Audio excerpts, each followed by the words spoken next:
अध्याय 71 गांव छोड़ना। हम उद्धरण चिन्ह। जैसे ही मैंने अपने सुस्त हाथों को बिस्तर के कवर पर फिराया, मेरे मुंह से एक हल्की सी जम्हाई निकल गई। अचानक मेरे हाथ किसी गर्म और मुलायम चीज पर पड़े। मेरे हाथों में अपरिचित वस्तु का पता लगाने के लिए मैंने अपने हाथ को हल्के से दबाया। वस्तु घुल गई और उसका आकार बदल गया। यह क्या है? मैंने धीरे से अपनी आंखें खोली और अपने हाथ में उस अनजानी चीज के कोमल एहसास को महसूस करने के लिए उत्सुक हो गया। जैसे ही मेरी आधी खुली आंखों ने ध्यान केंद्रित किया, मेरी आंखों में सबसे पहले एक खूबसूरत लड़की की झलक दिखाई दी, जो लगभग 15 साल की लग रही थी। उसके लंबे चमकदार हरे बाल उसकी पीठ पर लहरा रहे थे और बिस्तर पर बिखरे हुए थे, मेरी नाक में गुदगुदी कर रहे थे। वह नींद में चैन की सांस ले रही थी और उसके हाथ मेरी कमीज को पकड़े हुए थे। हालांकि मुझे सबसे ज्यादा ये बात परेशान कर रही थी कि बिस्तर पर बेतरतीब ढंग से हिलने डुलने की वजह से उसका हल्का पारदर्शी नाइट गाउन बिखरा और ढीला हो गया था, जिससे उसकी छाती नंगी आंखों से साफ दिखाई दे रही थी। मेरा चेहरा लाल हो गया था। मैंने घबराहट में जल्दी से अपने हाथ हिलाए। आलिया मेरे साथ क्यों सो रही थी? लेकिन मेरे दिमाग में सबसे पहले यही बात आई, मानो हार मान ली हो। मैंने उसके नंगे बदन को चादर से ढकने से पहले आह भरी।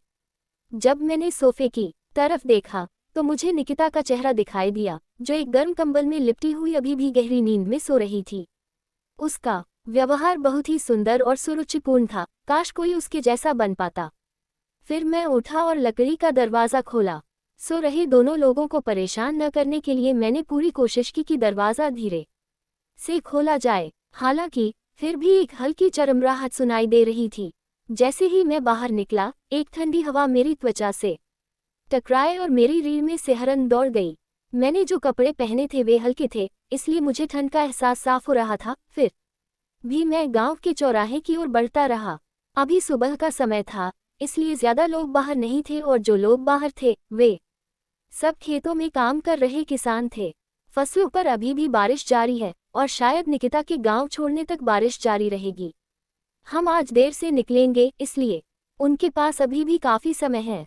ओह, अगर यह सर हारू तो नहीं है। सुप्रभात। एक अधेड़ उम्र का खुरदुरे चेहरे वाला आदमी, जिसके हाथ में बागवानी के कई बर्तन थे, बोला। उसका अभिवादन सुनकर मैंने दोस्ताना अंदाज में हाथ हिलाया। क्या आप मुझे बता सकते हैं कि क्या गांव का मुखिया अभी तक जाग गया है? हाँ, वह आमतौर पर सुबह बहुत जल्दी उठ जाता है। वास्तव में मुझे यकीन है कि वह अब तक जाग चुका होगा, आदमी ने कहा। ओह, मैं समझ गया। धन्यवाद, मैंने विनम्रता से सिर झुकाते हुए कहा। फिर मैं गांव के मुखिया के घर की ओर चल पड़ा। मैं उनसे कुछ बातें पूछना चाहता था, क्योंकि आलिया और निकिता के उठते ही मैं निकल जाऊंगा, इसलिए मैंने सोचा कि अगर उनके पास समय हो तो अभी पूछ लूं। लगभग 10 मिनट चलने के बाद गांव के मुखिया का थोड़ा सा जंग लगा हुआ घर दिखाई दिया। ऐसा लग रहा था कि उन्होंने उस छेद को बंद कर दिया था जो मैंने गेल को मुक्का मारने के बाद छोड़ा था। शायद मैं थोड़ी जल्दबाजी में था। ओह, नारंगी बालों वाली एक छोटी बच्ची घर के सामने झाड़ू लगा रही थी। अगर मुझे ठीक से याद है तो वह मुखिया की पोती है। जैसे ही उसने मुझे आते देखा, उसके नाजुक हाथ, जो पूरी कुशलता से चल रहे थे, अचानक रुक गए। सुप्रभात, क्या आपके दादाजी जाग गए हैं? मैंने रुकते हुए पूछा। सुप्रभात, हाँ, मैं उन्हें आपके आगमन की सूचना दूंगा, उसने थोड़ी डरी हुई आवाज में कहा और पीठ फेरकर घर के अंदर चली गई। 1 मिनट इंतजार करने के बाद मुझे उस नारंगी बालों वाली लड़की ने अंदर बुलाया। अंदर का कमरा थोड़ा छोटा था, हालांकि उस केबिन से थोड़ा बड़ा था जहां हम अभी ठहरे हुए थे। मैं लिविंग रूम की तरफ बढ़ा जहां गांव के बुजुर्ग पहले से ही बैठे थे। मुझे देखते ही वे खड़े हो गए और उन्होंने अतिशयोक्तिपूर्ण विनम्र लहजे में मेरा अभिवादन किया। सुप्रभात और आपका स्वागत है। हालांकि ये देखने में भद्दा लग रहा है, लेकिन मुझे खुशी है कि आपने मेरे घर आने का मौका लिया, उन्होंने कहा। उनके चेहरे पर एक बड़ी मुस्कान छा गई। उन्होंने मुझे बैठने का इशारा किया। उद्धरण चिन्ह। कृपया इसकी चिंता न करें, मुझे इतनी सुबह आपसे मिलने के लिए खेद है। तुम्हें माफ़ी मांगने की कोई ज़रूरत नहीं है। हालांकि अगर मैं कहूँ कि मुझे कोई आश्चर्य नहीं हुआ तो ये झूठ होगा। मैंने तो आज बाद में तुमसे मिलने की योजना बनाई थी, जब मुझे यकीन हो गया कि तुम जाग रहे होगे। उसने अपनी कुर्सी पर पीछे झुकते हुए कहा। ओह, तो शायद यह मेरी ओर से आवेगपूर्ण था कि मैं आपको पहले सूचित किए बिना यहाँ आ गया। मुझे यकीन है कि आप काफ़ी व्यस्त होंगे। जैसा कि मैंने पहले कहा, इसके बारे में चिंता मत करो। वैसे भी ऐसा लगता है कि कुछ ऐसा है जिस पर आप चर्चा करना चाहते हैं, है ना? उसने अपनी जगह से मेरी तरफ देखते हुए पूछा। मेरे पूछते ही मेरे चेहरे पर गंभीरता आ गई। यह उन 3 साहसी लोगों के बारे में है जो पहले आपसे जबरन पैसे वसूल रहे थे। अब आप उनके साथ क्या करने जा रहे हैं? मैंने उत्सुकता से पूछा। चूंकि इसके बाद मैं अल्बानियाई साम्राज्य की ओर जा रहा हूँ, दुर्भाग्य से हमारे पास वातानाबे साम्राज्य वापस जाने के लिए समय और सुविधा नहीं है, और अल्बर्टा साम्राज्य के मामलों को देखते हुए अभी अल्बर्टा साम्राज्य की ओर यात्रा करना असंभव होगा। मुझे उन बदमाशों को गांव में छोड़कर जाने का दुख तो हो रहा है, लेकिन मैं इसमें कुछ नहीं कर सकता। ये सुनकर गांव के मुखिया ने अपना हाथ ठुड्डी के नीचे रखा और सोच में डूबा चेहरा बनाया। मैं धैर्यपूर्वक उसके जवाब का इंतजार करने लगा। 1 मिनट सोचने के बाद आखिरकार उसने अपना मुंह खोला। मैं अब से 2 दिन बाद वातानाबे राज्य की यात्रा करने की योजना बना रहा हूँ, इसलिए मैं कुछ अन्य ग्रामीणों के साथ उसे अपने साथ ले जाऊंगा। उन्हें उस राज्य के साहसिक संघ को सौंप दूंगा। उन्होंने गंभीर स्वर में कहा। क्या ये वास्तव में ठीक है? मेरा मतलब है कि वे अल्बर्टा राज्य से हैं, है ना? हो सकता है ऐसा हो, लेकिन वातानाबे राज्य और अल्बर्टा राज्य के बीच हमेशा से गहरी मित्रता रही है।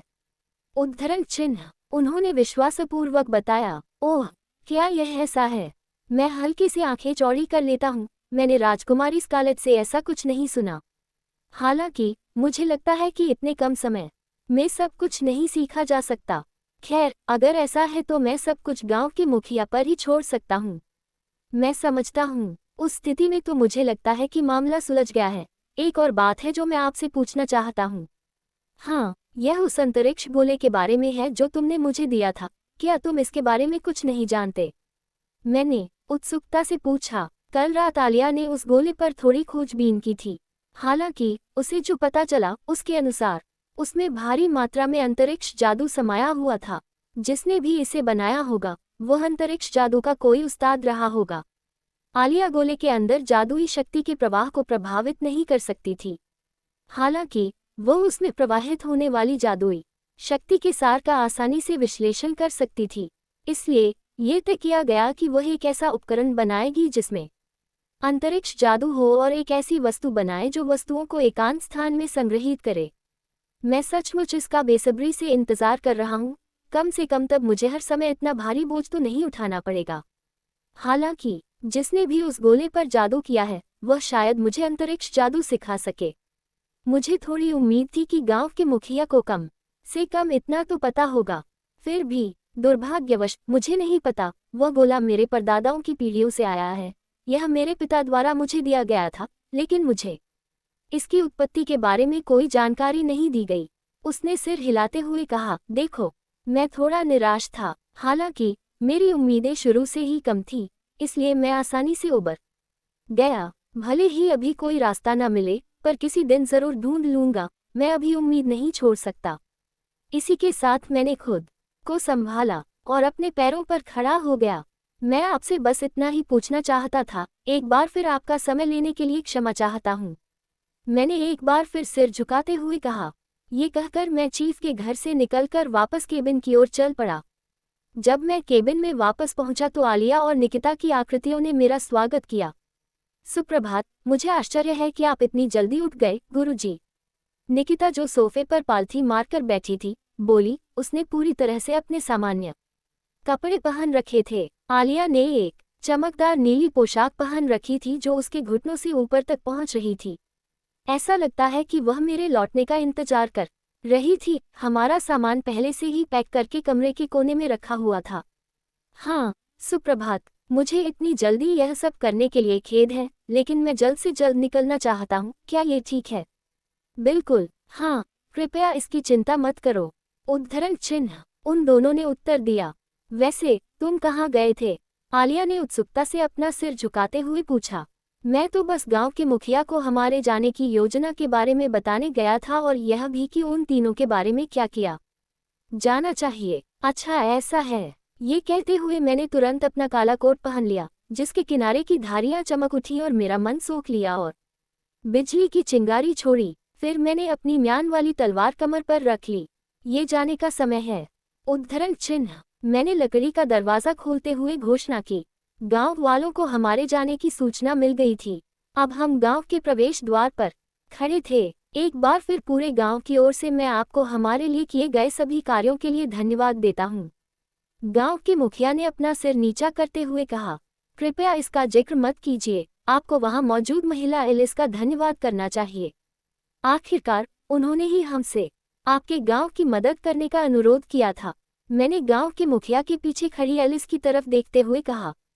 एक पल के लिए उसके चेहरे पर माफी मांगने वाला भाव आया। तीनों साहसी लोग गांव के अंदर एक पुराने केबिन में ठहरे हुए थे। उनके भागने की संभावना लगभग शून्य थी क्योंकि उनकी रस्सियां आलिया की आत्मिक कलाओं से मजबूत थीं, यहाँ तक कि ओरिलाउडिस जैसा शारीरिक जादू भी पूरी तरह से बेअसर होता। इसलिए गांव वाले बिना किसी बदले की चिंता के उन्हें पकड़ सकते थे। हारू तो सही है, वह अधिकांश श्रेय की हकदार है, आलिया ने अपनी सहमति जताते हुए कहा। मैंने सिर हिलाकर जवाब दिया। तो अब हम चलें। उद्धरण चिन्ह। मैंने पीठ मोड़ने से पहले कहा। आलिया और निकिता मेरे पीछे पीछे आईं, फिर हम जंगल के अंदर वापस आ गए। अध्याय 72 अल्बानियाई साम्राज्य। याओ गांव से निकले हुए लगभग 3 घंटे बीत चुके थे। हम घने घने जंगल से होकर आगे बढ़ते रहे। पूर्वी आकाश में चमकता सूरज हमारे सिर के ऊपर चमक रहा था और चमकीला नीला आकाश हमारे सिर के ऊपर फैला हुआ था। ओह हारू, तो देखो, यह अल्बेनियन राज्य है। उद्धरण चिन्ह। आलिया ने मुस्कुराते हुए सीधे हमारी ओर इशारा किया। लगभग 20 किलोमीटर आगे एक खूबसूरत शहर था जिसमें बड़ी बड़ी 3 मंजिला इमारतें थीं। एक बड़ी इमारत बाकी सभी इमारतों से ऊंची खड़ी थी। यह अंदाजा लगाना आसान था कि यह शायद शाही महल ही होगा। सच में मुझे ऐसा लगा कि हमारी यात्रा मेरे अनुमान से कहीं अधिक लंबी हो गई। मैंने थके हुए स्वर में बुदबुदाया। हालांकि अभी ज्यादा समय नहीं हुआ जब हमने यहाँ से अपनी यात्रा शुरू की थी। निकिता ने अल्बानियाई साम्राज्य को उत्सुकता से देखा। अगर मैं गलत नहीं हूँ तो सोचो तो यही होगा कि उसने पहली बार किसी मानव राष्ट्र को देखा हो। उसने अपना ज्यादातर समय जंगल में ही बिताया था। तो कैसा है? मैंने उसके पास खड़े होकर पूछा। मेरा सवाल सुनकर उसने मुंह खोलने से पहले आह भरी। ये बहुत सुंदर है। यह मेरे अपने शहर की संरचना से अलग है, निकिता ने जवाब दिया। हम उस समय एक बड़ी पहाड़ी पर खड़े थे, इसलिए अपनी ऊंची जगह से हम शहर का कुछ हिस्सा साफ देख सकते थे। हम कुछ देर तक चुपचाप खड़े रहे और खूबसूरत नज़ारों का आनंद लेते रहे। मुझे लगता है कि हमें जाना चाहिए। प्रवेश द्वार पर लाइन बड़ी होती जा रही है, क्या आपको नहीं लगता? आलिया ने कुछ हिचकिचाते हुए कहा। लगता है वो हमारी बात का लिहाज करना चाहती थी क्योंकि हम उस नज़ारे का मजा ले रहे थे, लेकिन गेट पर थोड़ी भीड़ देखकर उसने बोलने का फैसला किया। ये देखकर मैं व्यंग्यात्मक ढंग से मुस्कुरा दी। आप सही कह रहे हैं कि हमें सचमुच चलना चाहिए, मैंने आगे बढ़ने से पहले कहा। आलिया और निकिता भी मेरे पीछे पीछे आ गईं, लेकिन जैसे कुछ समझ गया हो, मैं अचानक रुक गया। कुछ गड़बड़ है क्या हारू? तो आलिया ने अपना सिर झुकाते हुए पूछा। खैर, मैं ये कैसे कहूँ, ये निकिता के बारे में है। निकिता ने असमंजस में अपना सिर झुका लिया। मैं अपना सिर पीछे खुजाने लगा। समझ नहीं आ रहा था कि इस विषय को कैसे उठाऊं। खैर, ऐसा इसलिए है क्योंकि निकिता एक अर्धमानव है। आप इस दुनिया के मनुष्यों और अर्धमानवों के बीच के रिश्ते के बारे में जानते हैं, है ना? ओह, मैं समझ गया। तो यही तो आप चिंतित हैं।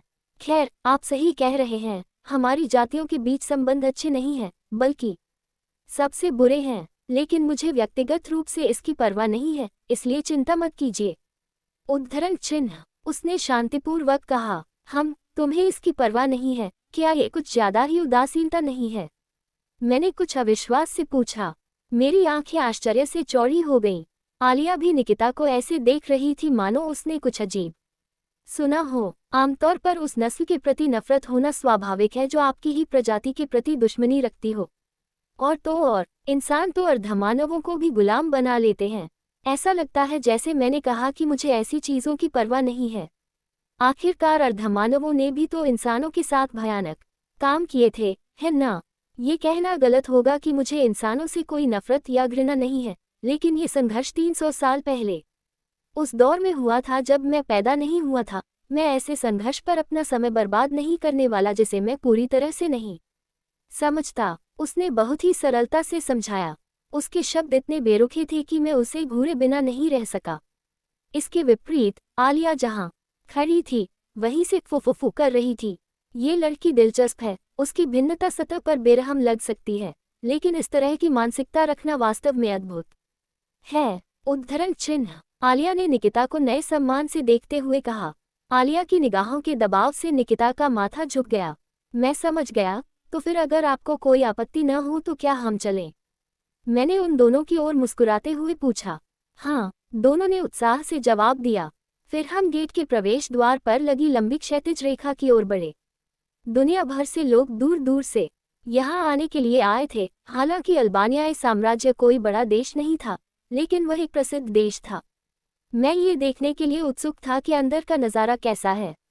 मेरे पास बस वही जानकारी है जो मैंने किताबों में पढ़ी थी और जो मुझे वातानाबे साम्राज्य में राजकुमारी स्कारलेट या राजकुमारी हिनाता से मिली थी। धीरे धीरे समय बीतता गया और लोगों की एक बड़ी भीड़ गेट के प्रवेश द्वार से अंदर आ रही थी। दोनों तरफ पहरेदार तरह तरह की जांच कर रहे थे ताकि यह सुनिश्चित हो सके कि कोई संदिग्ध व्यक्ति राज्य में प्रवेश न करे। मैंने सुना है कि जांच राज्यों के अनुसार बदलती रहती है। जब मैं लाइन में इंतजार कर रहा था तो वहां खड़े दो बुजुर्गों ने एक ऐसी बातचीत शुरू की जिसने तुरंत मेरी दिलचस्पी जगा दी। क्या आपने सुना है? वे कहते हैं कि अल्बर्टा राज्य ने औपचारिक रूप से ज़ेस्ट्रल राज्य के खिलाफ युद्ध की घोषणा कर दी है। छोटे सुनहरे बालों वाला एक सुंदर आदमी आगे खड़ा था और उसने कहा। पीछे खड़े थोड़े लंबे भूरे बालों वाले एक अधेड़ उम्र के आदमी ने जोर से सिर हिलाकर जवाब दिया। हाँ, ऐसा लगता है कि यह बहुत व्यस्त होने वाला है। उद्धरण चिन्ह। भूरे बालों वाले आदमी ने आह भरते हुए जवाब दिया। उन्होंने युद्ध की घोषणा कर दी है। मुझे पता था कि राजा पर हत्या के प्रयास के संबंध में चीजें खराब थीं, लेकिन मैंने कभी नहीं सोचा था कि यह पूर्ण युद्ध में बदल जाएगा। इस विचार से मेरा चेहरा मुरझा गया। अच्छा हुआ कि मैंने उस राज्य में न जाने का फैसला किया। मैं सचमुच ऐसी किसी मुसीबत में नहीं पड़ना चाहता। क्या आपको लगता है कि ज़ेस्ट्रल के राज्य के जीतने की संभावना है? सुनहरे बालों वाले युवक ने कुछ असहजता से पूछा। हालांकि इस सवाल पर अधेड़ उम्र का भूरे बालों वाला आदमी खिलखिलाकर हंस पड़ा। बिल्कुल नहीं, मेरी बात मानो, अल्बर्टा राज्य कभी नहीं हारेगा। उद्धरण चिन्ह। उन्होंने गोपनीय ढंग से कहा। ये तो आत्मविश्वास की बात है। क्या आपको लगता है कि वह देश सचमुच उतना मजबूत है जितना वह कहते हैं? निकिता, जो चुपचाप उनकी बातचीत सुन रही थी, ने अचानक पूछा। ये कहना कठिन है कि मैं प्रमुख राज्य की आंतरिक शक्ति के बारे में कुछ नहीं जानता, लेकिन जिस तरह से वह आश्वस्त लग रहे हैं, उसे देखते हुए मुझे लगता है कि इसमें कुछ सच्चाई है। मैंने कुछ संदेह से जवाब दिया। सच कहूं तो मुझे इन राज्यों के अंदरूनी मामलों में जरा भी दिलचस्पी नहीं है, इसलिए मैं उनके काम में दखल नहीं दूंगा। अभी के लिए हम अपनी यात्रा पर ध्यान केंद्रित करें। मैंने आगे की ओर देखते हुए कहा। हमसे आगे खड़े दो आदमी चेक इन करके गेट से अंदर आ गए। रुको, तुम्हें यहाँ क्या काम है? नीले कपड़े पहने एक गार्ड ने हमें ऊपर से नीचे तक देखते हुए पूछा। जवाब देने से पहले मैंने हल्की खांसी के साथ गला साफ किया। मैं हारुतो सातो नामक एक यात्री हूँ। मैं अपने दो दोस्तों के साथ यहाँ घूमने आया हूँ। मैंने पीछे खड़ी आलिया और निकिता की तरफ इशारा करते हुए कहा। पहरेदारों ने आलिया और निकिता दोनों को उत्सुकता से देखा, लेकिन जब उनकी नज़र निकिता के लोबड़ी के कानों और पूंछ पर पड़ी तो उनके चेहरे पर घृणा के भाव उभर आए। ऐसा लगता है कि अर्धमानवों के प्रति भेदभाव यहाँ भी गंभीर है। तुम्हारे दोस्त एक अर्धमानव हैं। एक साथी मानव होने के नाते क्या तुम्हें कोई शर्म नहीं है? गार्ड ने घृणा से मेरी ओर आंखें सिकोड़ते हुए कहा। आपका क्या मतलब है? मैंने अनभिज्ञता जताते हुए पूछा। ये देखकर कि शायद मैंने उसकी नस पर चोट कर दी है, उसने नाराजगी में दांत पीस लिए। क्या किसी अर्धमानव को मित्र बनाने में कोई समस्या है? आलिया ने मीठी मुस्कान के साथ पूछा। निकिता चुप रही। हालांकि उसे उनकी नफरत का सामना करना पड़ रहा था, उसने बस कंधे उचका दिए। मुझे यकीन है कि यह जांच ये सुनिश्चित करने के लिए है कि कोई भी राज्य के अंदर कोई अवैध चीज न लाए, है ना? मैंने कभी ऐसा नियम नहीं सुना है जिसमें कहा गया हो कि आपको अपने दोस्त को अंदर लाने की अनुमति नहीं है। उद्धरण चिन्ह। मैंने शांति से कहा। दोनों पहरेदार मुझे तिरस्कार भरी नजरों से घूरते हुए कुह की आवाज निकाल रहे थे। प्रवेश द्वार से अंदर जाने से पहले मैंने उन्हें अपना सामान दिखाया। शहर का खूबसूरत नज़ारा दिखाई देने लगा। भीड़ भाड़ वाली सड़क से गुजरते हुए शहर में चहल पहल और शोर शराबा था। यह बाहर से तो अद्भुत था, लेकिन अंदर से देखने पर यह और भी उल्लेखनीय हो गया। निकिता ने उत्साह से इधर उधर देखते हुए कहा। आलिया भी वैसी ही थी, क्योंकि उसे अल्बानियाई साम्राज्य के बारे में जानने की उत्सुकता थी। सबसे पहले हम एक अच्छी सराय ढूंढेंगे, क्योंकि हम कुछ समय के लिए यहाँ रुकने वाले हैं। मैंने उनका सामना किए बिना ही उन्हें समझाया। अच्छा ऐसा है, समझ गया, दोनों ने आदरपूर्वक उत्तर दिया। तभी अचानक मुझे एक छोटे से नाजुक हाथ का एहसास हुआ जो मेरा हाथ थामे हुए था। मैं दाहिनी ओर मुड़ा और आलिया को देखा जो खुशी से मुस्कुरा रही थी। क्या कोई कारण है कि हमें हाथ पकड़ना होगा? मैंने कुछ घबराहट से पूछा। फूफू, क्या मुझे तुम्हारा हाथ पकड़ने के लिए किसी कारण की जरूरत है? उद्धरण चिन्ह। आलिया ने लापरवाही से अपना सिर झुकाते हुए पूछा।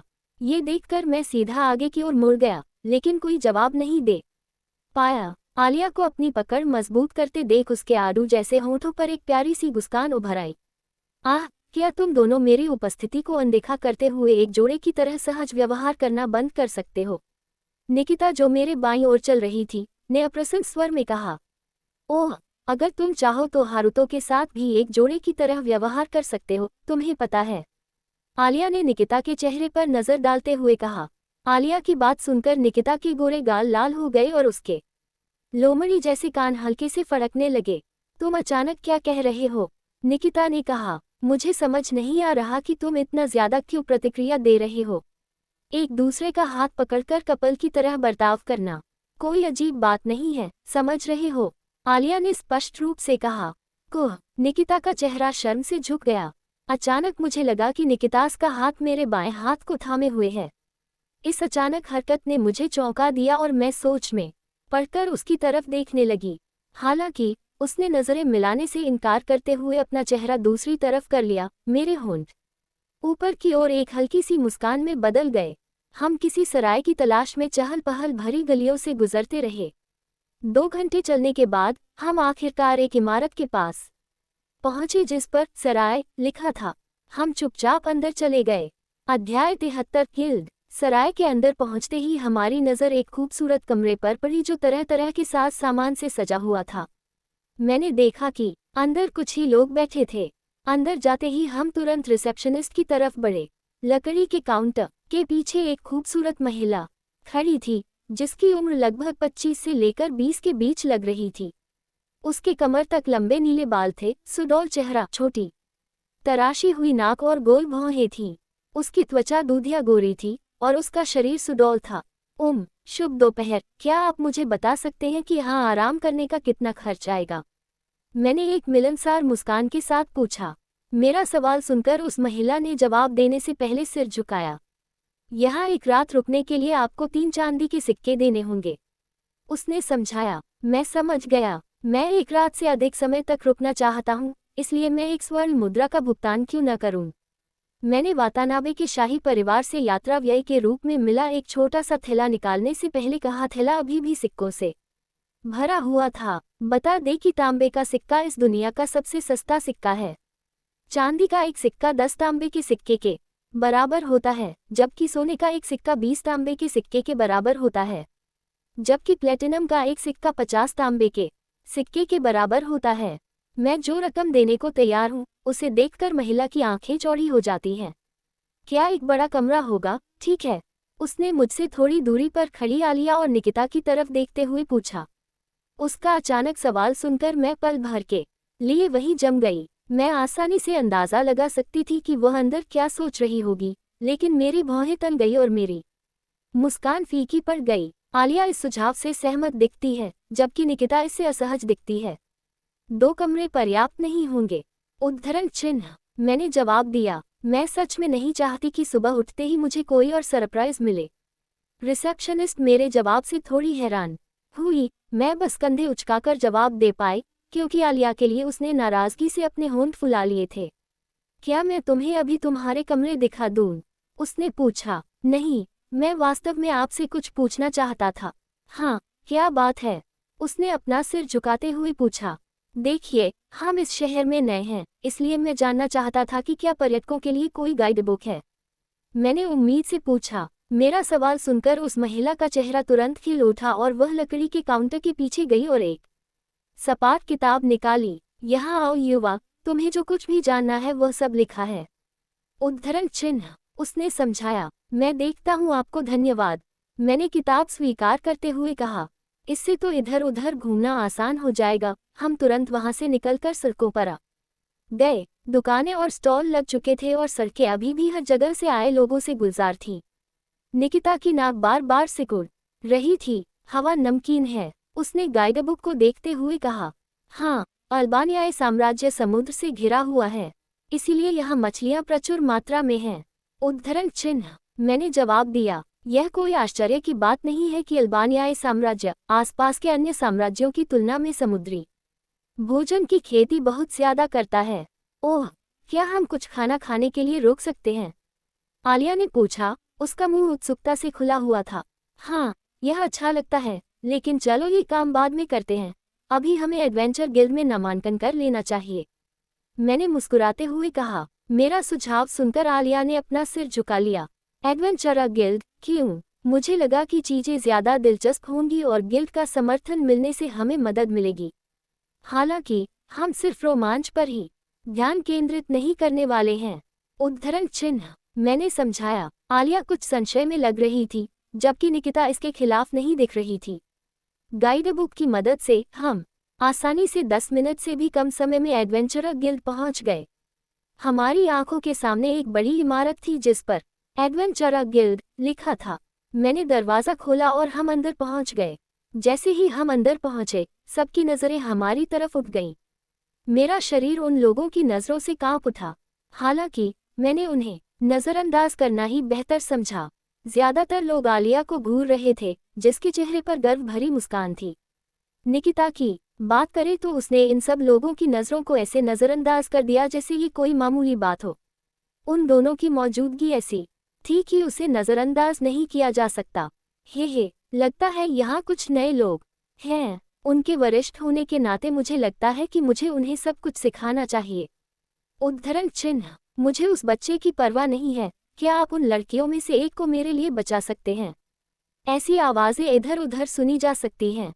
और जहाँ तक उस महिला का सवाल है, हर तो क्या मैं इन नीच लोगों को मार सकता हूँ? गुरुजी, कृपया मुझे उनके घृणित जीवन को समाप्त करने की अनुमति दीजिए। आलिया और निकिता दोनों के चेहरे पर घृणा के भाव थे और वे उस दिशा में देख रही थी जहाँ से आवाज़ें आ रही थीं। मैंने उन्हें शांत करने के लिए धीरे से उनके कंधों पर हाथ रखा। यहाँ तमाशा खड़ा करना ठीक नहीं होगा। हालांकि मानो वह कमरे का माहौल नहीं पढ़ पा रहा था। एक गंजा हट्टा-कट्टा आदमी, जिसकी पीठ पर एक खास तलवार लटकी थी, हमारी तरफ बढ़ता हुआ दिखाई दिया। मुझे ये पसंद नहीं है। वह हमारा गर्मजोशी से स्वागत करने के लिए यहाँ नहीं है। अरे बदमाश, यहाँ से चले जाओ और लड़कियों को छोड़ दो, गंजे आदमी ने आदेश दिया। अचानक कमरे में सन्नाटा छा गया। उसकी बातों से मेरा माथा बार बार झुक रहा था। अचानक मेरा मन हुआ कि सामने वाले आदमी को पीट पीट कर मार डालूं, लेकिन मैंने उसकी बात अनसुनी कर दी और रिसेप्शनिस्ट की तरफ बढ़ता रहा। आलिया और निकिता भी मेरे पीछे पीछे आ गईं। अरे, क्या तुमने सुना नहीं कि मैंने अभी क्या कहा? गंजे सिर वाले आदमी ने चिल्लाकर अपना हाथ मुट्ठी में बांधा और मेरे सिर की तरफ लाया। खतरे को भांपते हुए मैंने तुरंत अपना शरीर घुमाया और उसकी मुट्ठी पकड़ ली, फिर उसे एक हाथ से कंधे पर जोर से जमीन की ओर खींच लिया। धमाका! उन जमीन पर गिरते ही उसकी आंखें चौड़ी हो गईं। जहां वह गिरा वहां दरारें पड़ गईं। कमरे में फिर से सन्नाटा छा गया। सब लोग अचंभित होकर उस बेहोश आदमी को देख रहे थे जिसका शरीर जमीन पर पड़ा ऐंठ रहा था। वह सचमुच बहुत कमजोर रहा होगा, इसलिए इतनी आसानी से बेहोश हो गया। निकिता ने टिप्पणी की, कुछ लोग ऐसे ही होते हैं। उन्हें सचमुच सावधान रहना चाहिए कि वे किसे अपना दुश्मन बनाते हैं। अपने विरोधियों का आकलन दिखावे के आधार पर न करें। आलिया ने बेहोश आदमी को ठंडी निगाहों से घूरते हुए कहा। अब जबकि मैंने उनके एक आदमी को घायल कर दिया है, तो शायद अब उनकी दुश्मनी भी मुझे ही झेलनी पड़ेगी। गिल्ड रिसेप्शनिस्ट की ओर बढ़ने से पहले मैंने एक गहरी सांस ली। एक महिला, जो लगभग 20 साल की लग रही थी, काउंटर पर खड़ी थी। उसने छोटा चश्मा पहना हुआ था और उसके छोटे भूरे बाल थे, उसकी बर्फ जैसी सफेद त्वचा में गुलाबी रंग की झलक थी। माफ कीजिए, क्या एक साहसी के रूप में नामांकन करना ठीक रहेगा? मैंने हल्के से झुककर पूछा। जवाब देने से पहले महिला मुस्कुराए। हाँ, क्या आप कृपया इस तरफ आएंगे? उसने मेज पर रखे एक छोटे से गोले की ओर इशारा करते हुए कहा। क्या ये जादुई शक्ति मापने के लिए इस्तेमाल किया जाने वाला गोला नहीं है? मैंने उस गोले को देखकर आंखें सिकोड़ लीं। ये वही गोला था जिसका इस्तेमाल अकादमी में सभी की जादुई शक्ति मापने के लिए किया जाता था। पिछली बार जब मैंने अपनी जादुई शक्ति जांची थी तो वह 1 लाख थी। सच कहूं तो जब वह मेरी मन क्षमता देखेगी तो उसकी प्रतिक्रिया देखकर मैं सचमुच डर गया था। मैंने डरते हुए उस गोले को छुआ, संख्याएं दिखाई देने से पहले ही गोला मन चमक उठा। अरे 500 000। वह चिल्लाए। मेरा मन कब से 500 000 बढ़ गया। कोष्टक। मेरे चेहरे पर उलझन भरी अभिव्यक्ति छा गई। तुम इतने भ्रमित क्यों दिख रहे हो हारुतो? क्या तुम्हें वह दिन याद है जब हमने एक अनुबंध किया था? मैंने कहा था कि अब मैं तुम्हारी शक्तियों को दबाना बंद कर दूंगा। यही तुम्हारी असली मन क्षमता है, उसने समझाया। अब जब आपने जिक्र किया है तो मुझे याद आया कि मैंने भी ऐसा ही कुछ कहा था। उस समय एक साथ बहुत सारी चीजें हो रही थी, इसलिए यह बात मेरे दिमाग से निकल गई। 500 000 की मन क्षमता से मुझे पता था कि वह साधारण नहीं था। निकिता बुदबुदाए। जब मैंने नजर घुमाई तो वहां मौजूद दूसरे साहसी लोगों के कई हैरान चेहरे दिखाई दिए।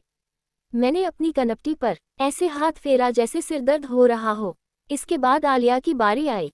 मैं उत्सुक था कि उसने अपने अंदर कितना मन जमा कर रखा है। उसने धीरे से अपना हाथ पत्थर पर रखा। नतीजा ये हुआ 90,000। ये भी एक बड़ी संख्या है, लेकिन जब आप इसके बारे में सोचते हैं तो उसे अपना सारा मन सीधे मुझसे मिलता है। इसलिए तकनीकी रूप से यह उसका असली नंबर नहीं है। निकिता आलिया के पीछे गई और उसने अपना हाथ गोले पर रखा। परिणाम दिखाने से पहले गोला चमक उठा। 200 000। क्या ये सभी सिल्वर वुल्फ के लिए सामान्य राशि है? मुझे यकीन नहीं है क्योंकि मैंने पहले कभी उन सभी को नहीं मापा है। हो सकता है कि कुछ लोग कम के साथ पैदा हुए हों और कुछ अधिक के साथ पैदा हुए हों। ये बताना मुश्किल है। ठीक है, मेरे पास सभी परिणाम हैं। आपका सदस्यता कार्ड कल तक तैयार हो जाना चाहिए, इसलिए क्या आप कृपया कल यहाँ पुनः आ सकते हैं? अपनी घबराहट के बावजूद वह वाक्पटु स्वर में बोली। हाँ, धन्यवाद। इससे पहले कि हम गिल्ड से बाहर निकलते, मैंने कहा। अध्याय 74 मोहक सौंदर्य। गिल्ड से बाहर निकलने के बाद हम अल्बानियाई साम्राज्य की ओर बढ़ते रहे। विभिन्न आकर्षणों को देखते हुए दृश्यावली बेहद खूबसूरत थी और बच्चों की किलकारियों से भरी हुई थी। हालांकि मैंने देखा कि यहाँ काफी लोग थे क्योंकि सड़कें और भी अधिक लोगों से भरी हुई थी। क्या युद्ध के कारण लोग यहाँ आ रहे हैं? यदि ऐसा है तो वातानाबे साम्राज्य में भी यही हो रहा होगा। मुझे नहीं पता था कि यह अच्छी बात है या बुरी, इसलिए मैंने इसकी चिंता करना छोड़ दिया।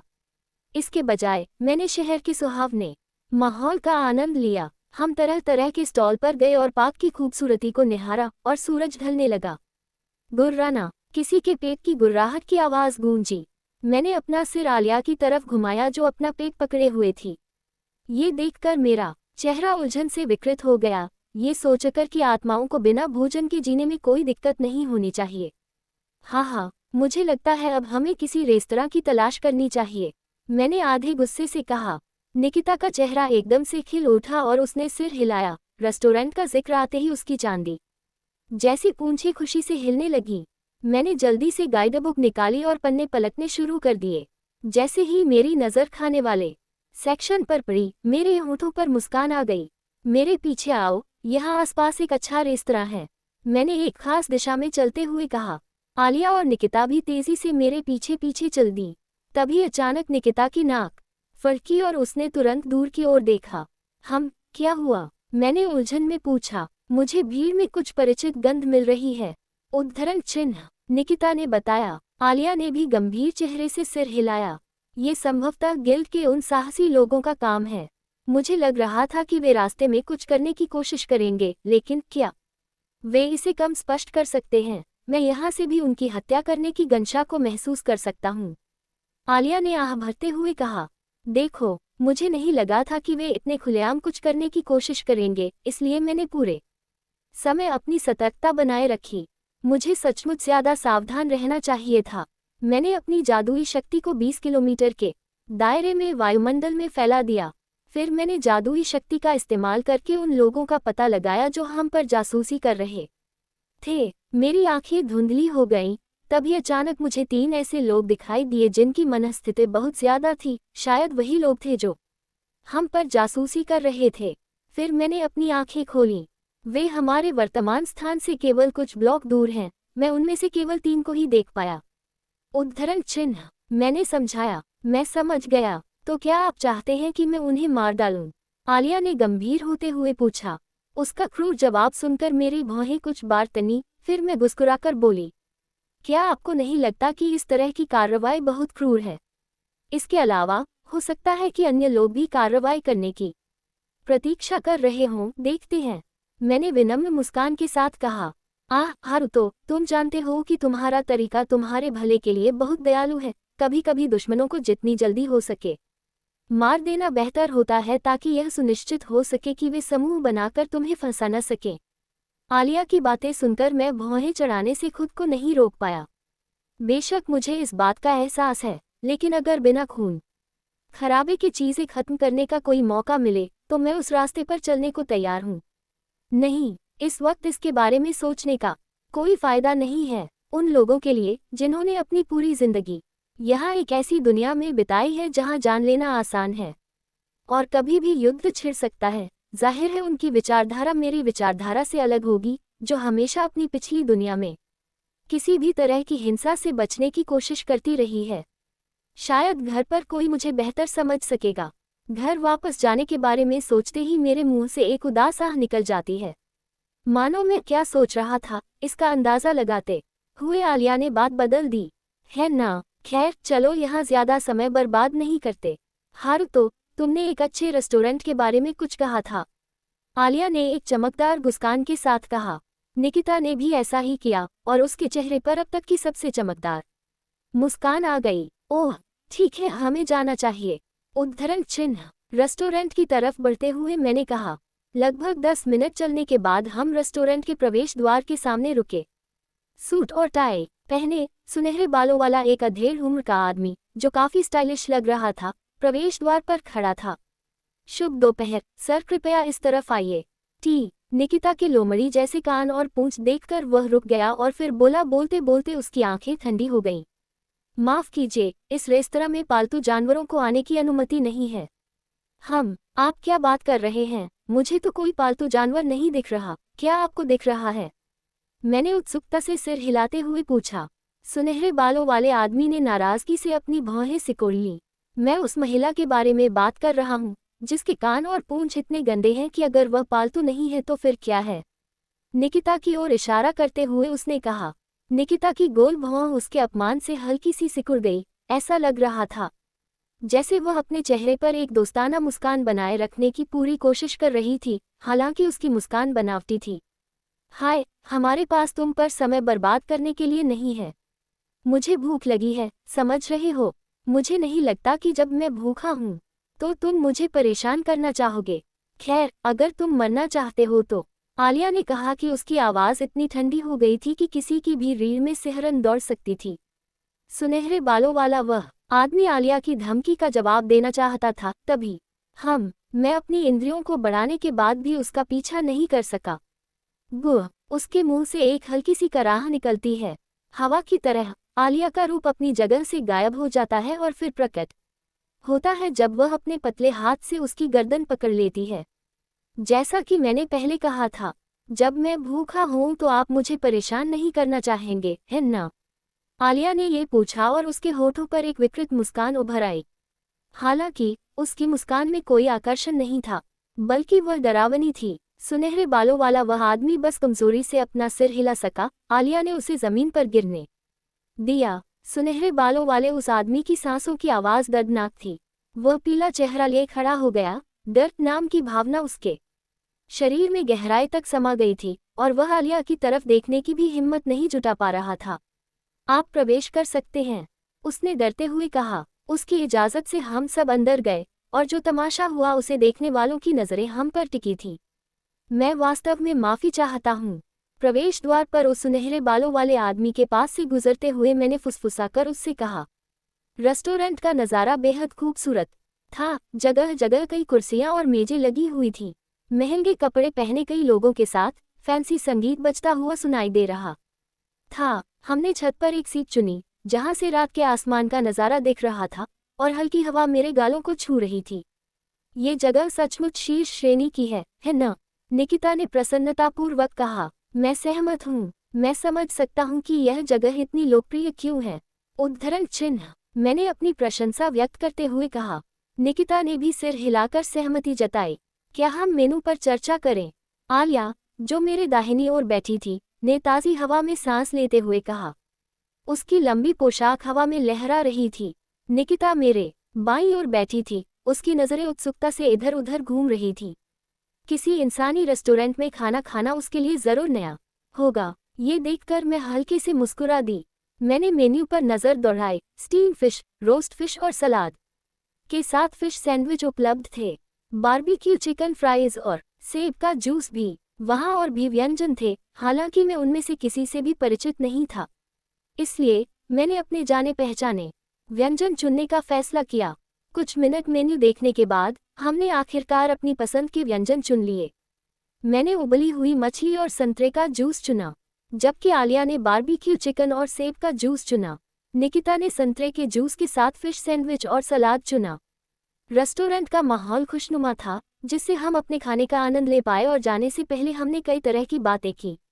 मैंने जाने से पहले 5 सोने के सिक्के छोड़ दिए। जब हम सराय की ओर वापस जा रहे थे तो मैंने देखा कि हमारा अभी भी पीछा किया जा रहा था, जिससे मेरी भौहें तन गईं। आह, वे लोग तो सचमुच दृढ़ हैं, है न? आलिया ने आधे गुस्से से कहा। मैं सिर्फ सहमति में सिर हिला सका। शायद मुझे 1 मिनट रुकिए गुरुजी, कृपया मुझे अनुमति दीजिए। उद्धरण चिन्ह। निकिता ने अचानक कहा। उसकी बात सुनकर मेरी आंखें चौड़ी हो गई और मैंने आलिया की तरफ देखते हुए उसकी राय पूछी। यह देखकर वह मुस्कुराए और फिर बोली, ये ठीक होगा, क्यों न उसे अपने पैर फैलाने दिए जाएं। उद्धरण चिन्ह। मुझे लगता है, लेकिन ज्यादा समय मत लीजिए, आप पहले से ही जानते हैं कि सराय कहाँ है ना? हाँ, कृपया इसे मुझ पर छोड़ दें। उद्धरण चिन्ह। इससे पहले कि उसका आकार मेरी नज़रों से पूरी तरह ओझल हो जाता, उसने कहा, ठीक है, हमें चलना चाहिए। मुझे नहीं लगता कि वे लोग हमें फिर से परेशान करेंगे। आलिया ने कहा। कुछ आलस से दूर जाने से पहले मैं धीरे धीरे उसके पीछे चला गया। तारानकन तारानकन तारानकन। जिस जगह पर हारुतो और आलिया कुछ क्षण पहले खड़े थे, उससे कुछ ही दूरी पर 3 आकृतियां दिखाई दे रही थीं। उन्होंने गहरे रंग के कोट पहने हुए थे जिनसे उनके चेहरे छुपे हुए थे और वे उन लोगों को देख रहे थे जिन्हें देखने के लिए उन्हें कहा गया था। मुझे लगता है कि हमें अब हमला कर देना चाहिए, उनकी सुरक्षा पूरी तरह से कम हो गई है। उद्धरण चिन्ह। कोट पहने हुए एक आदमी ने कहा। नहीं, अभी नहीं। बॉस ने जो कहा है उसके अनुसार वे लोग ताकतवर हैं। हमें बस उस लड़के को मारना है और महिलाओं को बॉस के पास वापस लाना है। कोट पहने एक और आदमी बोला। बीच वाला आदमी अचानक खतरे का एहसास होने पर चुप रहा। उसने अपनी समझ का पालन किया और तुरंत उस जगह से दूर चला गया। बाकी दोनों भी उसके पीछे हो लिए। धमाका। एक ट्रक जितना बड़ा बर्फ का टुकड़ा उस जगह पर गिरा और उसके बाद एक बड़ा गड्ढा बन गया। उन लोगों की आंखें चौड़ी हो गईं। अगर वे 1 सेकंड भी देर से पहुंचते तो उस अचानक हमले में उनकी मौत हो जाती। मुझे लगा था कि मैं उस हमले में तुम में से कम 2 को अभी गाड़ डालूंगा, लेकिन लगता है मैंने तुम्हें कम आंका था। अच्छा हुआ कि यह वाकई मज़ेदार हो सकता है। तीनों पुरुषों ने एक साथ आवाज़ की दिशा में अपना सिर घुमाया। कोने में एक खूबसूरत औरत खड़ी थी, जिसने पीले रंग की पारदर्शी पोशाक पहनी हुई थी। उसके लंबे चांदी के बाल उसकी कमर तक पहुंच रहे थे। उसकी खूबसूरत लाल आंखें हल्की सी चमक रही थीं और उसकी 9 चांदी की पूंछें आगे पीछे हिल रही थीं। सुंदर। उनमें से एक आदमी धीरे से बुदबुदाया। उसे ऐसी खूबसूरत औरत से मिलने का मौका कम ही मिलता था। लेकिन बीच में खड़े आदमी के चेहरे पर एक सख्त भाव आ गया, यानी इस औरत का आभास कोई हंसी मजाक की बात नहीं थी। यह इतना डरावना था कि वह हार मानकर भाग जाना चाहता था। फिर भी उसने उस एहसास को झटक दिया और अपने कोट से खंजर निकालकर लड़ने के लिए तैयार हो गया। निकिता को अपने डर पर काबू पाते देख, जो बहुत कम लोग कर पाते हैं, खुशी से मुस्कुराई। उसकी आंखों में एक अजीब सी चमक थी, मानो वो हत्या के इरादे से भरी हो। उसके रसीले लाल होंठ ऊपर की ओर मुड़े हुए मुस्कुरा रहे थे। फूफू, अच्छा अब मेरे पास आओ, जब तक हो सके मेरा मनोरंजन करो। वह चीख पड़ी। तभी आसमान बादलों से घिर गया और तापमान इतना ठंडा हो गया मानो बर्फीला तूफान आने वाला हो। अध्याय 75। योजक चिन्ह। हड्डियां कंपा देने वाली हत्या की मंशा। आसपास का माहौल खतरनाक हो गया था। एक जबरदस्त जानलेवा इरादा हवा में भर गया था। नहीं, हड्डियां कंपा देने वाली जानलेवा गंशा। उसके बाद चुभती ठंडी हवा और साथ में तेज हवा ने उनकी रीढ़ में सिहरन पैदा कर दी। निकिता न तो हिली और न ही उसने बचाव की कोशिश की। वह बस उन तीनों के कदम उठाने का इंतजार करती रही। स्कूश। दाईं ओर वाले आदमी ने अपनी छोटी तलवार निकाली और आगे बढ़कर उनके बीच की दूरी पल भर में कम कर दी। उसने तुरंत अपनी छोटी तलवार से क्षैतिज वार किया। आह! जब उसकी तलवार खाली हवा में गिरी तो उस आदमी की आंखें चौड़ी हो गईं। उसकी तलवार उस तक पहुंचने से पहले ही निकिता वहां से जा चुकी थी। आह! बीच में खड़ा आदमी जोर से चीखा जब उसका दाहिना हाथ उसके कंधों से साफ साफ अलग कर दिया गया। शुरू से ही वह वही था जिसके पीछे वह पड़ी थी। आखिरकार उसकी अंतरात्मा उसे यही बता रही थी कि वह सबसे ताकतवर है। समूह में सबसे ताकतवर को खत्म करना और बाद में कमजोर को खत्म करना स्वाभाविक है। छी! वह आदमी जीभ चटकाता हुआ अपना खंजर बाएं हाथ में पकड़े हुए था। लेकिन निकिता के हाथ में बर्फ से बनी एक खूबसूरत तलवार तुरंत प्रकट हो जाती है। क्लैंग! तलवारों की टकराने की आवाज गूंज उठी और चिंगारियां उड़ी। निकिता और बीच वाला आदमी दोनों पीछे धकेल दिए गए। हालांकि निकिता के विपरीत, जो केवल 3 फुट पीछे हट गया था, उसे 5 कदम पीछे हटना पड़ा। क्या ये कुतिया बहुत मजबूत नहीं है? कोष्टक। वह सोच में पड़ गया। उसने अपने कांपते हाथ को देखा। ये सिर्फ एक पल के लिए था, लेकिन उसे ऐसा लगा जैसे उसका बायां हाथ किसी लोहे के बल्ले के संपर्क में आ गया हो। ये सर्वविदित था कि अर्धमानव शारीरिक रूप से मनुष्यों से अधिक शक्तिशाली होते हैं, लेकिन निकिता की ताकत बहुत ही बेतुकी थी। फूफू, जैसा कि मैंने सोचा था कि तुम केवल एक हाथ से भी मुझे चुनौती देने में सक्षम हो, तुम अभी भी मेरे हमलों से निपटने में सक्षम हो। बुरा नहीं है। निकिता ने सच्चे दिल से अपनी प्रशंसा बुदबुदाई। एक मजबूत प्रतिद्वंद्वी से मुकाबला करना कितना मजेदार था, इससे उसका दिल खुशी से भर गया। हालांकि इससे पहले कि वह कुछ कह पाती, एक साया उसके पीछे से झपटा। अचानक हवा में एक ब्लेड के कटने की आवाज सुनाई दी। क्लैंग! निकिता ने अपने बाएं हाथ से खंजर बनाकर हमलावर की तलवार को आसानी से रोक लिया था, जिससे चिंगारियां उड़ी। फिर उसने अपने शरीर को 90 डिग्री घुमाते हुए अपने दाहिने हाथ में तलवार को हमलावर की गर्दन की ओर क्षैतिज रूप से घुमाया। उद्धरण चिन्ह। अचानक आसपास का माहौल बदल गया। आखिरी चीज जो उसने देखी वह थी उसका सिरविहीन शरीर, जो अभी भी जमीन पर खड़ा था, और फिर उसका सिर जोर से जमीन पर गिर गया। जल्द ही उसका शरीर भी, जिसका वजन संभालने के लिए कुछ भी नहीं था, जमीन पर गिर पड़ा। इस बीच निकिता के सफेद बाल लहरा रहे थे। वह फुफुफु कह रही थी और अपने मुंह पर हाथ रखे हुए थी। अब आप में से कौन अगला बनना चाहता है? चिंता मत करो, मैं अपना समय लूंगा और नरमी बरतूंगा। चलो मजे करते हैं। उद्धरण चिन्ह। उसने कहा और उसके होंठ ऊपर की ओर एक हल्की मुस्कान में घुल गए। उसकी मुस्कान इतनी मासूम थी कि यकीन करना मुश्किल था कि उसने किसी की बेरहमी से हत्या कर दी है। इस बीच बाकी 2 हमलावरों के माथे पर बल पड़ गए। इस महिला ने अभी अभी मेरे एक साथी की बेरहमी से हत्या कर दी और अब वह ऐसे हंस रही है जैसे कुछ हुआ ही न हो। छी! मेरे साथ खिलवाड़ मत करो, एक हाथ वाले हमलावर ने चिल्लाकर कहा। योजक चिन्ह। अग्नि विस्फोट की मां मेरे लक्ष्य, अग्नि विस्फोट। वह चिल्लाया और उसी समय उसके फैले हुए हाथ के सामने एक जादुई आकृति प्रकट हुई। जल्द ही आग की लपटों का एक तेज झोंका आगे बढ़ा। ठंडा तापमान जल्द ही गर्म हो गया और ठंडी हवा को उड़ा ले गया। निकिता मजे से अपनी ओर आती लपटों को देखती रही। उसने अपना सिर थोड़ा झुका लिया मानो कुछ सोच रही हो। धमाका! जल्द ही वह जगह जहां वह कुछ सेकंड पहले खड़ी थी, आग की लपटों में घिर गई। सारी बर्फ पल भर में पिघल गई। एक हाथ वाला हमलावर आत्मविश्वास से मुस्कुराया। अग्नि विस्फोट उसका सबसे विनाशकारी मंत्र था। हालांकि इसमें बहुत ज्यादा मन लगता था, लेकिन यह इसके लायक था। उस राक्षस के खिलाफ मुझे अपने सभी सबसे मजबूत कार्डों का उपयोग करना होगा।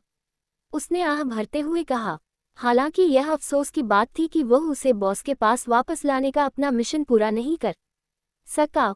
उसके पास ज्यादा विकल्प भी नहीं थे क्योंकि वह एक खतरनाक प्रतिद्वंद्वी थी। उसने पीछे मुड़कर सोचा कि कब निकल जाएगा। बुरा नहीं है, अभी जो जादू हुआ वो बहुत शक्तिशाली था।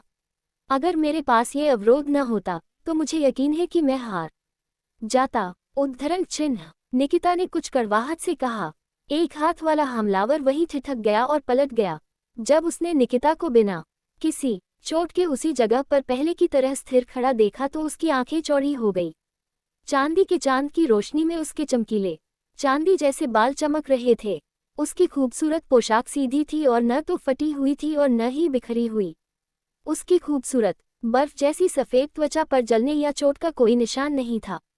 उसके चारों ओर एक हल्के नीले रंग का पारदर्शी घेरा था जो पूरी तरह से बिजली से बना था। अगर कोई गौर से देखे तो उसकी नौ चांदी की पूंछ जमीन में गहराई तक धंसी हुई थी।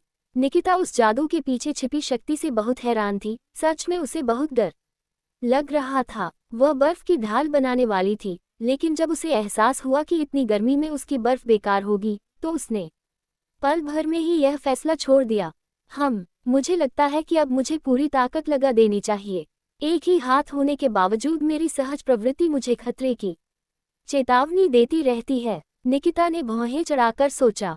उसने अपनी सतर्कता बनाए रखने का फैसला किया क्योंकि उसे नहीं पता था कि उसके प्रतिद्वंद्वी के पास और कौन से तुरुप के पत्ते होंगे। पछताने से बेहतर है कि सावधानी बरती जाए, या यूं कहें कि वे ऐसा कहते हैं। निकिता ने अपने हाथ में दो लंबी तलवारें बनाई। वह आमतौर पर जो करती है उसके विपरीत उनके रूप रंग की बजाय उनकी मजबूती पर ज्यादा ध्यान देती है। जैसे ही उसे उनकी मजबूती पर भरोसा हुआ, उसने एक हाथ वाले हमलावर को घूरा और तुरंत आगे बढ़ी। जहां वह पहले दबाव झेलने में असमर्थ खड़ी थी, वहां जमीन फट गई। एक हाथ वाले हमलावर का शरीर उसकी रक्तपिपासा को महसूस करते ही सिहर उठा। ऐसा लग रहा था जैसे वह किसी भूखे जानवर के सामने खड़ा हो जो अपने शिकार को निगलने के लिए इंतजार कर रहा हो। हालांकि कांपते शरीर के दबाव के बावजूद उसने खंजर अपनी बाईं बाह में थामे रखा। धातु से धातु की टकराहट की आवाज सुनकर निकिता और एक हाथ वाले हमलावर की उत्तेजना चरम सीमा तक पहुंच गई। दोनों ने अपने अपने हथियार बड़ी कुशलता से लहराए। Clang clang clang. दोनों तेज रफ्तार से चलते हुए एक दूसरे पर वार कर रहे थे। आसपास खड़े लोगों को बस धातु की लगातार आवाज और उनके हथियारों के टकराने पर उल्टी चिंगारियों की आवाज दिखाई या सुनाई दे रही थी। बढ़त की बात करें तो निकिता आगे थी क्योंकि उसके दोनों हाथ अभी भी थे और उसकी जानवरों जैसी संवेदनाएं इंसानों से कहीं ज्यादा थीं। एक हाथ वाले हमलावर के लिए यह मुश्किल था क्योंकि उसे निकिता की दोनों तलवारों से निपटना था। साथ ही उसकी सिल्वर फॉक्स टेल्स भी कभी कभी उस पर हमला कर देती थी, जिससे यह मुश्किल हो जाता था। लेकिन युद्ध में अपने इतने सालों के अनुभव की बदौलत वह उनसे निपटने में कामयाब रहा। हालांकि यह साफ था कि वह ज्यादा देर तक नहीं टिक पाएगा क्योंकि उसके दाहिने हाथ के कट जाने से काफी खून बह चुका था। उसके चेहरे का रंग पहले ही उड़ चुका था और वह अब और भी पीला पड़ गया था। फुफुफु, कितने शर्म की बात है कि मुझे इसे खत्म करना पड़ेगा। लेकिन खुश रहो, मुझे एक अद्भुत लड़ाई देने के लिए मैं तुम्हें ज्यादा तकलीफ दिए बिना इसे खत्म कर दूंगा। उद्धरण चिन्ह। निकिता ने प्रसन्न स्वर में घोषणा की। एक हाथ वाले हमलावर का चेहरा तमतमा गया। तुम कुतिया, क्या तुम मेरा अपमान कर रहे हो? वह चिल्लाया। वह ऐसे व्यवहार कर रही थी जैसे वह जीत ही चुकी हो। उसके लिए, जिसे अपने हुनर पर बहुत गर्व था, यह एक अपमान था जिसे वह नजरअंदाज नहीं कर सकता था। धिक्कार है, मैंने बहुत अधिक खून खो दिया, इससे अधिक और मैं नहीं, असंभव है कि महान मैं मर जाऊंगा इस मूर्ख के लिए। उसने दांत पीसते हुए सोचा। उसके शरीर की हालत इतनी खराब है कि अगर तुरंत इलाज न किया गया तो शायद उसकी मौत हो जाएगी। ये सोचकर कि उसे मजबूरन अपना सबसे बड़ा तुरुप का पत्ता इस्तेमाल करना पड़ेगा। एक हाथ वाले हमलावर ने अपना कोट उतार दिया और पहली बार अपना जवान रूप दिखाया। निकिता को यह देखकर हैरानी हुई क्योंकि वह काफी खूबसूरत था। वह लगभग 19 या 20 साल का लग रहा था और उसके लंबे भूरे बाल और हरी आंखें थीं। ये सोचना कि तुम मुझे इतना आगे धकेल दोगे, मैं जो करने जा रहा हूँ उसके लिए मुझसे नाराज मत हो। अब समय आ गया है कि मैं अपना सबसे जोरदार हमला बोलूं। उसने ऐलान किया। ओह, आप अपना सबसे मजबूत हमला बताए। कृपया बताइए, निकिता ने जवाब दिया। उसके मुंह पर मुस्कान आ गई। आप बहुत सुंदर दिखने का दिखावा करते हैं, लेकिन वास्तव में आप एक समाज विरोधी व्यक्ति हैं, है न? उस आदमी ने निकिता को अजीब नजरों से देखते हुए कहा। कोई पागल ही इस हालत में खुश हो सकता है। निकिता ने इस सवाल पर अपना सिर झुका लिया। आप सही कह रहे हैं कि मैं एक मनोरोगी हूँ। मैंने एक सुंदर और शालीन महिला की छवि बनाए रखी, जबकि अंदर से मुझे अपने दुश्मनों को टुकड़े टुकड़े करने में आनंद आता है। निकिता ईमानदारी से मानती है, सिल्वर फॉक्स नस्ल किसी भी तरह से कोई सौम्य नस्ल नहीं थी। वे एक आक्रामक नस्ल थी और उन्हें लड़ाई करना पसंद था। इसलिए निकिता का भी वैसा ही होना स्वाभाविक था। हालांकि उसे अपनी प्रजाति के लोगों से तुलना किए जाने से चिढ़ है। मैं समझ गया। अच्छा, तो कम से कम मुझे अपना नाम तो बताओ। उसने अपना खंजर सामने रखने से पहले पूछा। मैं निकिता हूँ, और आप? मैं एक डी रैंक वाला साहसी व्यक्ति हूँ जो तुम्हारी जान ले लेगा, अल्रिक, उसने कहा। जल्द ही उसके खंजर के चारों ओर लपटें घूमने लगी। संघनित होकर उसने एक विशाल भाले का रूप ले लिया। उसने जलते हुए भाले को कसकर पकड़ लिया और अपनी बांह पीछे खींचकर उसे बड़ी तेजी से निकिता की ओर फेंक दिया। ओह! जल्द ही निकिता के शरीर में बिजली फैलने लगी और प्राकृतिक बिजली से बना एक भाला बन गया। अपनी प्रतिद्वंद्वी के सबसे शक्तिशाली हमले को देखकर उसने अपने सबसे शक्तिशाली बिजली के हमले से उसका सामना करने का फैसला किया। दोनों भाले सामने से टकराने से पहले सुपरसोनिक गति से हवा में उड़े। एक जोरदार धमाका हुआ और उसके बाद तेज गर्मी और विस्फोट से मलबे और मलबे उड़ गए। जब धुआं छट गया और दृश्य साफ हो गया, तो उनकी नज़र अल्रिक के निर्जीव शरीर पर पड़ी, जो बिजली के भाले से छलनी होकर क्षतिग्रस्त दीवारों में से एक पर लटका हुआ था और उसका खून जमीन पर फैल गया था। हाय, कितने शर्म की बात है कि उसे मरना पड़ा। वह सचमुच एक मजबूत प्रतिद्वंद्वी भी था। उद्धरण चिन्ह। निकिता बुदबुदाए और खड़ी हो गई। उसने गुड़ने से पहले आसपास के माहौल पर एक नज़र डाली। उसने वादा किया था कि वह ज्यादा देर नहीं लगाएगी, इसलिए वह जल्दी से वापस जाने की कोशिश कर रही थी। उसके लिए आलिया के आत्मसंतुष्ट चेहरे की कल्पना करना आसान था, जो कुछ इस तरह कह रही होगी, जैसा कि उम्मीद थी, लगता है तुम ये जरूरी काम अकेले नहीं कर पाई। मुझे लगता है तुम किसी काम की नहीं हो। उद्धरण चिन्ह। उस दृश्य की कल्पना मात्र से ही निकिता का चेहरा हिल गया। आह, भूल जाओ, मैं किसी दिन उसे गलत साबित कर दूंगा, निकिता ने चलते हुए झुंझलाहट से कहा। गुह। निकिता ने अपनी लाल आंखें चौड़ी कर ली और मुंह में खून भरकर खांसने लगी। पीछे से एक हमलावर ने एक लंबी तलवार पकड़ी, जो निकिता के दिल में घुस गई। निकिता ने अल्रिक से निपटने के लिए उसे नज़रअंदाज कर दिया था, जिसे वह सबसे ज्यादा परेशान करने वाला समझती थी। कुकू, तुम्हें अपनी सतर्कता कम नहीं करनी चाहिए थी। जब भी कोई जीत हासिल करता है, तब वह सबसे कमजोर होता है, उसने मजाकिया लहजे में कहा। जैसे ही उसने ब्लेड को घुमाया, उसकी तलवार निकिता के दिल में घुस गई और वह जितना हो सके उतना अंदर घुस गया। उगाह! निकिता कराह उठी और खांसते हुए उसके फेफड़ों में खून भर गया। उसे अब डूबने का एहसास हो रहा था।